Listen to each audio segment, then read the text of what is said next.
Hammaga salom do'stlar. Bundan 2 hafta oldin Godzilla va Kongning yangi filmining tizeri chiqdi va yangi filmning nomi ham e'lon qilindi.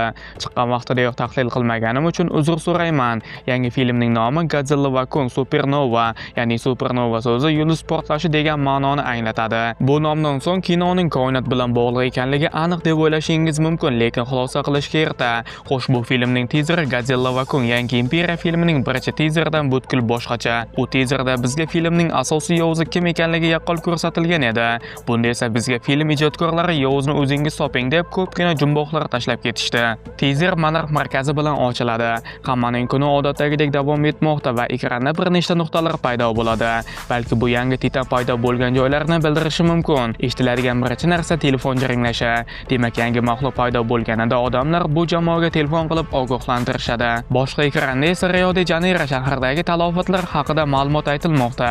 Umid qilamanki, bunchalik katta vayronagarchiliklarni shunchaki unutib yuborishmaydi.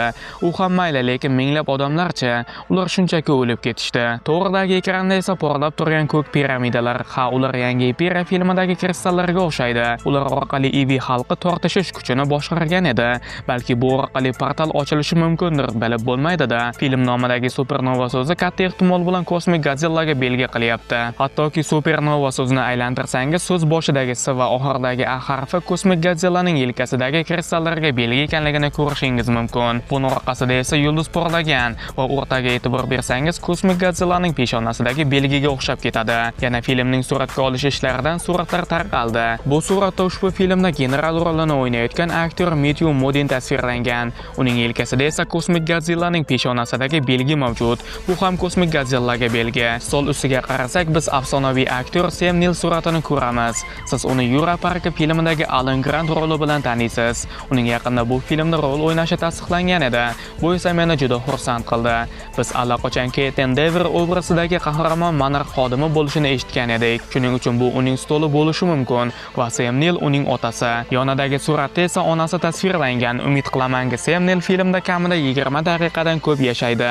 Bryan Cranston kabi emas. Ekranning boshqa burchagida esa Trapper, Bernaya Hayes, Helen Hampton va Rick Stanton J. Jorgensen bilan bog'lanish istagi borligini ko'rsatgan. Agar Jay kimligini bilmasangiz, u monarx maxfiy loyihasidagi agentlardan biri bo'lib, Tiamatga qo'riqchilik qilgan. Shuningdek, ekranda Sedona shtatidagi Arizona shahrida katta bir voqea sodir bo'layotgani ko'rsatiladi. Bu hududning faqat cho'l ekanligini hisobga olsak, bu joyning qanday ahamiyati bo'lishi mumkin? Albatta, Sitsilla Gidoraning ovozini eshitib bu joydan uyg'ongan edi. Shundan beri bu joyda hech qanday muhim narsa bo'lmagan, balki endi bo'lishi mumkin. Ekranda esa favqulodda ogohlantirish. Odamlar monarx ishchilaridan yordam so'rashmoqda, chunki yangi maxluq paydo bo'ldi.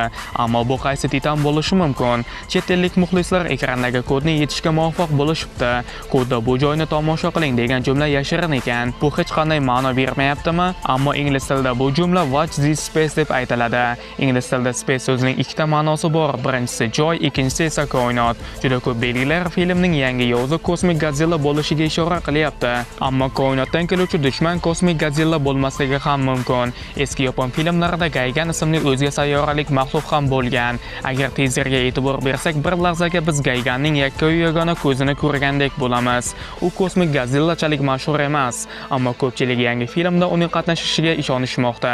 Agar shaxsan mendan so'rasangiz, men Gayganni ham kosmik Godzillani ham bir chetga surib, yangi yovuz odamlarning o'zi bo'ladi deyman. Ha, men hammaga qarshi chiqishni yoqtiraman. Hamma kosmik Godzillaning qatnashishiga 100% ishonsa-da, men yana odamlar asosiy muammo bo'ladi deyman. Yoki men shunchaki Mechagodzillani sog'ingan bo'lishim mumkin. Teaser yakunida biz hozirda suratga olinmoqda degan yozuvni va Godzillaning afsonaviy ovozini eshitamiz. Lekin bu ovoz avvalgi filmdagiga o'xshamaydi. Balki bu filmning yangi ovozining ovozi bo'lishi mumkin. Lekin nima bo'lmasin, filmning asosiy markazida Godzilla bo'ladi. Chunki ancha vaqt Kong asosiy planda bo'lib qoldi.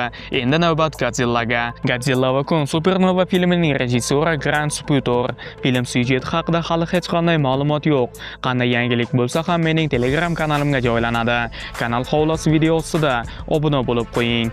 Bugungi videodan savolingiz bo'lsa, kommentga yozishingiz mumkin. Albatta o'qib chiqamiz. Albatta videoga like bosib, kanalga a'zo bo'lishni ham unutmang. Keyingi videolarda ko'rishguncha sog' bo'ling, salomat bo'ling.